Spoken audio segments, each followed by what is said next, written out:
दोस्तों, एक लड़की की शादी को मात्र 3 दिन बीते थे कि तीसरी रात को भागते हुए अपने ससुराल से अकेले ही अपने मायके आ जाती है और दहाड़े मार मार कर रोने लगती है। अब जैसे ही उसके माँ बाप उस लड़की की हालत देखते हैं तो उसकी हालत ऐसी थी कि उसे देखकर वो घबरा जाते हैं। जो कुछ रिश्तेदार अभी तक शादी से गए नहीं थे वो भी देखते हैं, वो भी घबरा जाते हैं और उससे इस तरीके से आने का कारण पूछते हैं। तो फिर वो जो बताती है उसे सुनकर लोगों के होश उड़ जाते हैं। अब दोस्तों, वो लड़की कहती है कि रात को गैर लोग उसके कमरे में आते हैं और उसी का वीडियो दिखाकर उसे ब्लैकमेल करते हैं। अब ये सुनने के बाद सारे लोग सन्न रह जाते हैं और उसके बाद तुरंत उसे लेकर पुलिस थाने पहुंचते हैं, जहां पर पूछताछ होती है। और जब जांच होती है तो और भी खतरनाक किस्सा सामने आता है। दोस्तों, एक बहुत ही सनसनीखेज कहानी है। क्या कुछ होता है, आइए जानते हैं पूरी कहानी इस वीडियो में। लेकिन वीडियो में आगे बढ़ने से पहले बस वही रिक्वेस्ट, वीडियो को लाइक कर दीजिए, चैनल को भी सब्सक्राइब कर लीजिए ताकि मेरा हौसला बढ़ता रहे। दोस्तों, ये कहानी है पश्चिम बंगाल की। एक लड़की जिसका नाम अदिति होता है, उसकी शादी फरवरी महीने में एक दिलीप दास नाम के लड़के से होती है। जब वो अपने ससुराल जाती है तो दोस्तों, सुहाग रात के दिन ही उसका पति बीमार हो जाता है। उसकी सास उससे कहती है कि बहू दरवाजा खोल के रखना। उसे ये बात बड़ी अजीब लगती है। वो सोचती है ये भी कहने वाली कोई बात है क्या, और उसके बाद वो अपने कमरे में सो जाती है। अपने पति का इंतजार करती है। इंतजार करते करते वो नहीं आता तो वो सो जाती है। लेकिन रात को 3 बजे, जैसा कि उसने कुंडी खोल कर सोई थी, रात को 3 बजे उसे अपने बिस्तर पे कुछ हरकत महसूस होने लगती है। वो सोचती है कि शायद पति आया होगा। लाइट बंद थी इसीलिए कुछ दिखाई नहीं दे रहा था। तो वो कहती है कि मुझे नींद आ रही है, सोने दो। लेकिन सिर्फ इतना ही कहती है, उसके बाद वो कुछ नहीं कहती, ना ही उसका विरोध करती है और ना ही अगला मान ही रहा था। वो सोचती है चलो कोई बात नहीं, सुहागरात की जो औपचारिकताएं हैं पति को पूरी कर लेने दो। वो भी थोड़ी एक्टिव हो जाती है। लेकिन जब वो अपना हाथ इधर उधर घुमाती है और जब हाथ उस चेहरे पर जाता है तो वो हैरान हो जाती है, क्योंकि वो उसका पति नहीं था, कोई और था। क्योंकि उसके चेहरे पर दाढ़ी थी जबकि उसके पति के चेहरे पर कोई दाढ़ी नहीं थी। वो चौंक जाती है, कहती है कौन है ये, कौन हो तुम। वो कहता है कि चुप हो जाओ, कोई बात नहीं, मुझे ही भेजा गया है और कोई कुछ कहेगा नहीं। लेकिन वो उठ के बैठ जाती है। वो कहती है तुम कौन हो। जोर जोर से वो चिल्लाने लगती है और फिर वो बेड से उतरकर भागकर बोर्ड के पास जाती है लाइट जलाने के लिए। लेकिन जब तक वो लाइट जलाती तब तक वो शख्स उस कमरे से निकलकर भाग चुका था। अब वो बुरी तरीके से घबरा जाती है। लाइट जलने के बाद देखती है कोई नहीं, फिर इधर उधर देखती है, कमरे में कोई नहीं। फिर वो कुंडी मार लेती है और थर थर कांपने लगती है। सोचती है कौन है, फिर सोचती है शोर मचाऊं, किसको बुलाऊं। लेकिन चूंकि उसकी पहली रात थी तो इसीलिए वो कुछ समझ नहीं पाती और फिर उसके बाद वो अपने बेड पर आ जाती है, सोने की कोशिश करती है, लेकिन डर के मारे उसे नींद नहीं आती। उसके बाद जब सुबह होती है तो उसका पति जो दिलीप दास था वो कमरे में आता है। वो कहती है कि तुम कहाँ सो गए थे। तो वो कहता है कि मेरी तबीयत खराब थी, मैं बगल वाले कमरे में सोया था, रिश्तेदारों के साथ सोया था। वो बोली क्या हो गया था, अभी ठीक हो या अभी भी तबीयत खराब है तुम्हारी। वो बोलता है कि नहीं, अभी भी मैं ठीक नहीं हूँ। वो बोलती है ऐसा क्या हो गया था, और तबीयत खराबी थी तो अपने कमरे में सोए, क्या तुम रात को आए नहीं। वो बोलता है कि नहीं, मैं तो नहीं आया, मैं तो अभी आ रहा हूँ, क्यों क्या हुआ। अब वो असमंजस में पड़ जाती है कि इसको बताऊं या ना बताऊं। फिलहाल वो नहीं बताती है। उससे सवाल जवाब करने लगती है कि तुम यहाँ पर क्यों नहीं सोए। वो कहता था कि मैं सोच रहा था कि कहीं तुम्हारी भी तबीयत ना खराब हो जाए। तो वो कहती है कोई छुआछूत की बीमारी है क्या तुमको, क्या हुआ है तुम्हें, और मैं समझ नहीं पा रही हूँ क्या नौटंकी चल रही है। मुझे बोला गया कुंडी खोल के सोना और उसके बाद तुम आए नहीं। ऐसे भी कौन सी तुम्हारी तबीयत, देखने में ठीक ठाक लग रहे हो, क्या चल रहा है यहाँ पर, मैं समझ नहीं पा रही हूँ। वो कहता है कि कुछ नहीं। उसके बाद उठकर वो जाने लगता है। वो कहती है कहाँ जा रहे हो। तो कहता है कि रिश्तेदार आए हैं, बहुत सारे रिश्तेदार हैं, उनको इधर उधर छोड़ना है। तो अपनी उसकी कोई बहन थी या बुआ थी, उनको वो छोड़ने के लिए बाइक से कहीं जा रहा था। उठ के फिलहाल वो चला जाता है। दिन भर वो बिजी रहता है, सारा दिन कमरे में कई लोग आए गए। उसने नाश्ता किया, खाना खाया, कई लोग उसका मुंह भी देखने आए। लेकिन वो उस शख्स को ढूंढ रही थी कि आखिर वो शख्स कौन था जो रात को कमरे में आया था, क्योंकि उसकी नजरें बस उसी पर टिकी थी, उसी को ढूंढ रही थी, लेकिन ऐसा कोई दिखता नहीं है। अब सारा दिन फिलहाल ऐसे ही निकल गया, लेकिन जब दूसरे दिन ऐसा हुआ कि दिलीप दास कहीं और सोने के लिए गया, तो फिर अदिति जो है उसके सब्र का बांध टूट जाता है। वो जाती है उसके पास जहां पर वो सोया था, और उसके बाद उसे कहती है कि यहाँ पर क्यों सो रहे हो, चलो अपने कमरे में सो। वो कहता है मेरी तबीयत ठीक नहीं है। वो कहती है तो तुम्हारी तबीयत ठीक नहीं है तो मैं क्या आपको खा जाऊंगी या आपके साथ में क्या करूंगी, आप चलो अपने कमरे में सो। अब सारी जो औरतें थीं, 2-4 औरतें वो आ जाती हैं, उसकी सास आ जाती है। वो कहते हैं कि इतनी बेशरम दुल्हन तो नहीं देखी कि जो खींच कर अपने पति को अपने कमरे में ले जा रही हो। तो अदिति का पारा इतना सुनते ही गर्म हो जाता है। वो कहती है कि मैंने भी ऐसा घर नहीं देखा कि पराई लड़की को अकेले कमरे में छोड़ दिया जाए मरने के लिए, और पता नहीं कौन आए क्या करे, कुछ किसी को खबर नहीं है। हालांकि वो ये नहीं कहती कि उसके साथ क्या हुआ था, लेकिन इशारों इशारों में बताने की कोशिश करती है। लेकिन उसके बावजूद जो है वो कमरे में आने के लिए तैयार नहीं था। अदिति उसे कहती है नहीं तुम्हें चलना पड़ेगा, मैं अकेले सोऊंगी क्या।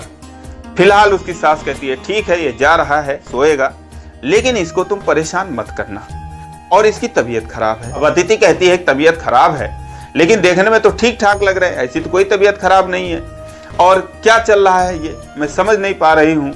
फिलहाल जब वो लोग सोचते हैं कि बहुत बवाल हो जाएगा, तो फिर दिलीप दास को उसके कमरे में भेज देते हैं, और जैसे वो कमरे में जाती है तो कुंडी लगा के और उसके बाद उसका क्लास लेने लगती है कि हाँ बताओ क्या बात है, क्या नौटंकी चल रही है, देखने में तुम ठीक ठाक लग रहे हो, और मैं समझ नहीं पा रही हूं क्या ऐसी कमी रह गई है कि जिसका तुम लोग बदला ले रहे हो। दिलीप दास जो है वो सर झुकाए कुछ बोलता नहीं है। फिर वो उसके बाद बोल चाल के अपना सो जाती है, और उसके बाद दिलीप दास भी बगल में सो जाता है। वो सोचती है कि कुछ ये पहल करेगा अपनी तरफ से, लेकिन वो दूसरी तरफ फिर करवट बदल लेता है, चद्दर ओढ़ लेता है। फिर वो सोचती है कि चलो मैं ही बात करती हूँ, उससे बातचीत करने की कोशिश करती है। जैसे उसके पास आती है तो वो उससे दूर भागने लगता है। वो कहती है कि क्या है ये, और दूर तुम क्यों भाग रहे हो।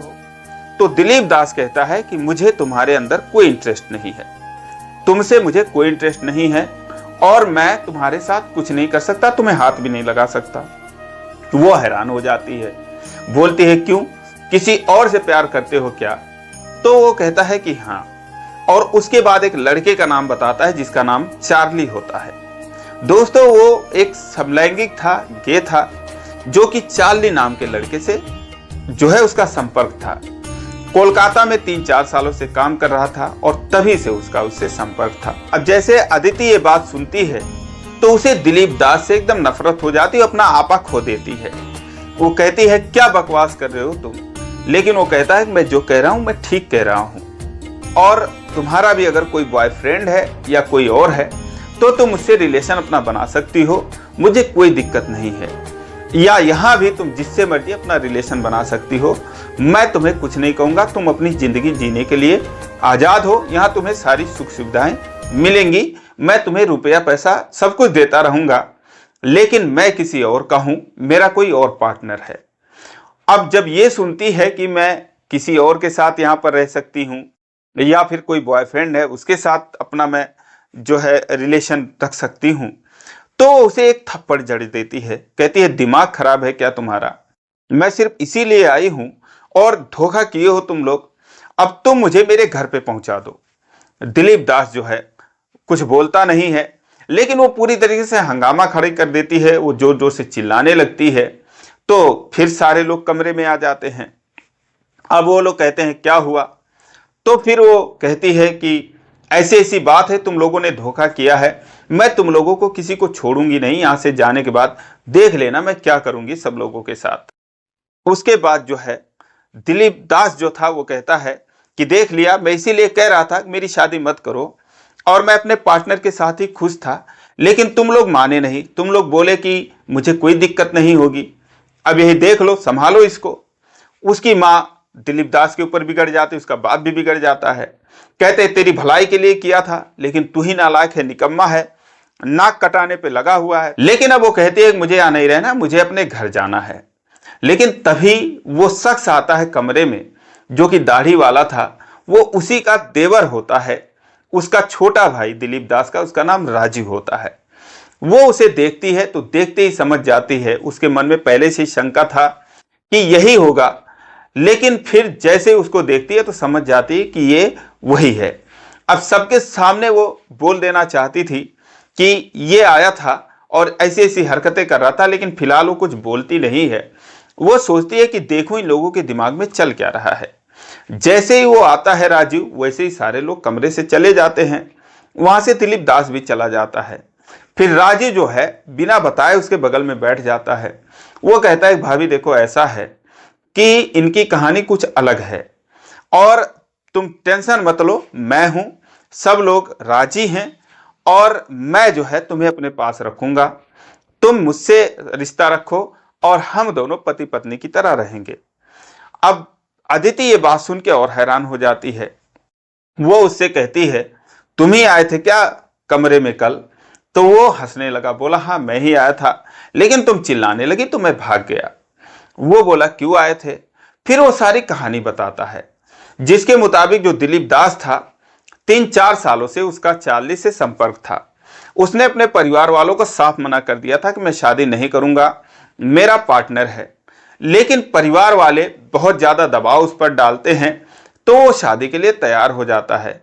लेकिन जब शादी की डेट पड़ गई, शादी एकदम नजदीक आ गई, 2-3 दिन शादी में रह गए, तो फिर चार्ली आ जाता है और उसके बाद आकर वो वहां पर ड्रामा करने लगता है। वो कहता है शादी करेगा तो मैं ऐसा कर लूंगा, वैसा कर लूंगा, ये करूंगा, वो करूंगा। अब दिलीप दास जिसके साथ जबरदस्ती करके शादी तो हो रही थी, जब वो चार्ली को इस तरीके से देखता है तो वो सीधा मुकर जाता है, कहता है मुझे शादी नहीं करनी। लेकिन शादी जो है एकदम 2 ही 3 दिन बचे थे, तो ये लोग सोचते हैं चलो ठीक है शादी करके लाते हैं, उसके बाद जो होगा वो देखा जाएगा, क्या पता दिलीप दास जो है वो सुधर ही जाए। लेकिन जब शादी करके लाते हैं तो दिलीप दास में कोई परिवर्तन नहीं आता, वो जो है वैसे के वैसे ही रहता है। फिर सारे लोग कहते हैं कि किसी तरीके से राजीव के साथ इसको सेट कर दो और मामला सेट हो जाएगा। तो ये कहानी राजीव उसको बताता है। अब वो सोचती है कि ये लोग इतने गिरे मानसिकता के लोग हैं, वो सोचते हैं इन लोगों के चंगुल से कैसे निकला जाए। फिर वो राजीव से कहती है कि चलो ठीक है, अगर ऐसी बात है तो मुझे 1 दिन का मौका दो, 1-2 दिन का मौका दो, मैं अपने परिवार वालों से पूछ लूंगी और मुझे जो है कोई फोन दे दो, मैं उनसे बात करके और उसके बाद फिर मैं आप लोगों को बताऊंगी। क्योंकि उसके पास फोन था नहीं, तो अब ये लोग उसे फोन भी नहीं दे रहे थे। उसके बाद कहते हैं ठीक है कल तुम्हारी बात करवा देंगे। और उसके बाद राजू जो है वो वहीं पर सोने लगता है। वो कहती है कि यहां पर क्यों सो रहे हो? बोलता है क्योंकि अब बात हो गई, मैं तो यहीं पर रहूंगा। वो कहती है कि नहीं, अभी मैंने कहा मैं परिवार वाले से पूछ लेती हूँ और उसके बाद फिर कोई मैं फैसला लूंगी, तो इसीलिए तुम बाहर जाओ। वो उसे जाना तो नहीं चाह रहा था, लेकिन जबरदस्ती वहां से निकाल देती है। वो कमरे से बाहर आ जाता है। उसके बाद वो कुंडी लगा के अपना सो जाती है। लेकिन जब अगला दिन हुआ तो सुबह सुबह जो दिलीप दास था अपने परिवार वालों को अपना फैसला सुना देता है कि मैं जा रहा हूं चार्ली के पास और मुझे यहां पर रहना ही नहीं है। वो दोस्तों चला जाता है, उसे कोई रोक नहीं पाता है। और इधर जो राजू था वो दिन भर कमरे में आता रहा, पूछता रहा कि क्या हुआ, क्या फैसला लिया तुमने, क्या बात हुई। वो बोला कि फोन दे दो, मुझे मेरे पेरेंट्स से बात करनी है। लेकिन वो कहता है कि नहीं, पहले तुम अपना फैसला सुनाओ कि तुम क्या जान चाहती हो। उसके बाद वो कहती है, जब समझ जाती है कि ऐसे ये बात नहीं कराएगा, तो वो कहती है ठीक है मैंने फैसला ले लिया है, मेरी तरफ से हाँ है, लेकिन मैं अपने माँ बाप से बात करना चाहती हूँ। अब वो फिर भी फोन नहीं देता। वो कहता ठीक है, जब तुम राजी हो तो फिर और कोई क्या करेगा, मेरे घर वाले भी राजी हैं, तो माँ बाप से बात करने की क्या जरूरत है। अब दोस्तों जब शाम हुई तो अदिति का जो ससुर था वो कमरे में आ जाता है। वो अदिति से पूछता है कि बहू क्या सोचा तुमने। वो कहती है मैं हाथ जोड़ती हूँ, मुझे मेरे घर पे भिजवा दो, मुझे यहाँ पर नहीं रहना। वो कहता है कि अब ये रिश्ता इतने आसानी से खत्म होगा नहीं, तुम कितना भी छटपटा लो, तुम्हें यहीं पर रहना है। और वो ना सही तो कम से कम एक बेटा है, उसके साथ रहना पड़ेगा। अब वो जो है रोने लगती है, कहती है कि अपने बेटे को तो तुम मना नहीं पाए, उसको तो तुम सुधार नहीं पाए और मुझे तुम जबरदस्ती रखोगे, मैं तुम लोगों को छोड़ूंगी नहीं। उसके बाद वो भी धमकाता है कि यहाँ पर रिश्ते बनाने वाले बहुत से लोग हैं, सोच लेना, तमीज से रहो और यहीं पर तुम्हें रहना पड़ेगा। इतना कहकर वो चला जाता है। लेकिन जो राजीव था उसके मन में एक बहुत ही खतरनाक खिचड़ी पक रही थी। उसकी प्लानिंग वो सुबह से ही कर रखा था, जिसके तहत जब वो जाती है नहाने के लिए बाथरूम में तो एक कैमरा लगा देता है, उसका वीडियो रिकॉर्ड कर लेता है और फिर उसके बाद वो शाम को पूरी तैयारी करके परफ्यूम वगैरह मार के कमरे में आता है, बेड पर बैठ जाता है, कुंडी भी लगा देता है। अदिति कहती है कि तुम यहाँ पर क्यों बैठ रहे हो? तो वो बोलता है कि क्या फैसला लिया तुमने, अब तुम बताओ। वो बोलती है कि मैंने फैसला ले लिया है, मुझे यहाँ नहीं रहना, इस परिवार में नहीं रहना, मैं अपने घर जाऊंगी। लेकिन फिर वो कहता है कि बैठो तो मैं एक चीज दिखाता हूं। अब वो मोबाइल में उसी का वो वीडियो दिखाने लगता है। वो रोने लगती है, हाथ जोड़ती है, कहती है इसे डिलीट कर दो, मुझे छोड़ दो, मुझे माफ करो। लेकिन वो कहता है कि बिल्कुल नहीं, तुम्हें यही रहना पड़ेगा। अब अदिति सोचती है कि लोगों से इतना जल्दी छुटकारा नहीं मिलेगा। वो कहती है चलो ठीक है, लेकिन वीडियो बनाने की क्या जरूरत थी, और तुम इसे डिलीट कर दो, मैं तुम्हारे साथ ही रहूंगी, मैंने सोच समझ लिया है कि मुझे तुम्हारे साथ रहना है। लेकिन वो कहता है कि ये वीडियो मैं तभी डिलीट करूंगा जब हम दोनों पति पत्नी बन जाएंगे, यानी कि जब हमारा रिलेशन बन जाएगा। अब अदिति जो है वो कहती है ठीक है, लेकिन अभी मेरी फिलहाल तबीयत खराब है, मेरा पेट दर्द कर रहा है, 2 दिन के लिए मुझे और मौका दे दो, आज के लिए मुझे माफ कर दो। वो बहुत कहती है, रिक्वेस्ट करती है। पहले तो राजू नहीं मान रहा था, लेकिन हाल फिलहाल वो मान जाता है जब उसे विश्वास हो जाता है कि अब अदिति जो है वो काबू में है, वो कहीं नहीं जाने वाली। लेकिन फिलहाल वो वहीं पर रहता है, वहीं पर सो जाता है और अपना मोबाइल कहीं और छुपा देता है जिसमें कि वो वीडियो था। अब वो बगल में लेटकर बड़ी बड़ी बातें करता है, बड़े बड़े सपने देखता है। लेकिन अदिति जो है उसके मन में कुछ और ही चल रहा था। जब रात गहरी हो गई तो बातें करते करते राजू सो जाता है। अदिति जो है वो उठती है, उसका तो मन करा कि यहीं पर इसका गला दबा दूं, लेकिन फिलहाल उसे वहां से निकलना था। उसके बाद धीरे से वहां से निकलती है, वहां से भागती है और करीब 9 किलोमीटर वहां से जब वो पहुंच जाती है आगे, आधी रात को, अंधेरी रात में किसी तरीके से, तब जाकर यहां पर इन लोगों को शायद पता चलता है कि वो तो चली गई। अब इधर ये लोग उसे ढूंढने लगते हैं और फिर इधर उधर निकलते हैं ढूंढने के लिए। लेकिन अदिति जो है उसे एक बाइक वाला मिल जाता है इत्तेफाक से, तो उससे वो हाथ पैर जोड़ती है, कहती भैया मैं ऐसी सी मुसीबत में हूं, मुझे तुम मेरे मायके पहुंचा दो किसी तरीके से। वहां से भी उसका घर 30-35 किलोमीटर था, ससुराल से उसका घर 40-45 किलोमीटर था। तो वो उसे बाइक पर बिठाता है और मौके की नजाकत को समझता है, उसे वो उसके मायके छोड़ देता है। लेकिन घर के पास ही छोड़कर वो भाग जाता है, क्योंकि वो सोचता है कि अभी थाना पुलिस होगा तो इसमें बीच में क्यों फंसना। फिलहाल उसने अदिति को बचाकर वहां पर ले जाकर छोड़ दिया। अब जब अदिति को उसके घर वाले देखे तो हैरान हो गए। जब सारा कारण पूछे तो सारी कहानी वो रो रो के बताने लगी। उसके बाद वो लोग तुरंत उसको लेकर पुलिस थाने जाते हैं, और जहां पर जब पुलिस सुनती है मामला तो मामला बहुत संगीन था, कार्रवाई करती है। अब एक दिन वो छानबीन में लगा देती है, दूसरे दिन वो जाकर उसके ससुराल के 5 लोगों को हिरासत में लेती है। अब वो लोग जो है दिलीप दास को भी बुलवा लेते हैं, उस पर दबाव बनाते हैं कि हम लोग फंस जाएंगे, वरना तू जो है आकर इसको एक्सेप्ट कर और बोल दे कि मैं मजाक कर रहा था और मैं इसके साथ ही रहूंगा। दिलीप दास वही बोलता है। जब उन लोगों को हिरासत में लिया जाता है, पूछताछ की जाती है, कहता है कि मैं जो है और मजाक कर रहा था, मैं कोई समलैंगिक नहीं हूं, मेरा और अदिति का पति पत्नी का रिश्ता है, मैं उसे अपने पास रखना चाहता हूं। लेकिन अदिति तैयार नहीं हुई, अदिति के घर वाले तैयार नहीं हुए। जैसे ही ये सारी बातें हो रही थी, उधर से चार्ली आ जाता है। चार्ली जो है वो कहता है कि ये परिवार वालों के दबाव में आकर ये सब कह रहा है। वहां पर बहुत हंगामा होता है। इधर अदिति कहती है मैं कभी भी इस घर में नहीं जाऊंगी और मुझे FIR करवाना इन लोगों के ऊपर। फिलहाल यही होता है कि उन लोगों के ऊपर FIR होता है, कई गंभीर धाराएं लगाई जाती हैं। पुलिस वाले जब चार्ली से पूछते हैं तो चार्ली कहता है कि हम दोनों एक दूसरे के बिना जी नहीं सकते। जैसे इसको वहां से बुलाया गया कि आओ यहाँ पर मामला ऐसा हो गया है, तुम अगर नहीं आओगे तो हम लोग फंस जाएंगे। तो ऐसे ही दिलीप दास चार्ली से कहता है भाई तू भी पीछे चल, और जैसे ही मैं पुलिस के सामने कुछ कहूंगा तो तू बीच में आ जाना। तो इस तरीके से हम दोनों जो है एक साथ हो लेंगे। तो इस तरीके से ये सब चला। अब दोस्तों इस तरीके से एक लड़की की जिंदगी खराब हो गई, लेकिन इसमें गलती किसकी थी? क्या दिलीप दास की थी, या उसके माँ बाप की थी, या फिर अदिति के घर वालों की थी? तो आप कमेंट करके जरूर बताएं कि इसमें गलती किसकी है और ऐसे लोगों के साथ क्या किया जाए। तो दोस्तों ये रही कहानी। आज के लिए बस इतना ही। वीडियो अच्छी लगी हो तो वीडियो को लाइक नहीं किया तो लाइक कर दीजिए, चैनल को सब्सक्राइब कर लीजिए इसी प्रकार की कहानियों के लिए। फिर मिलेंगे अगले वीडियो में, तब तक के लिए जय हिंद।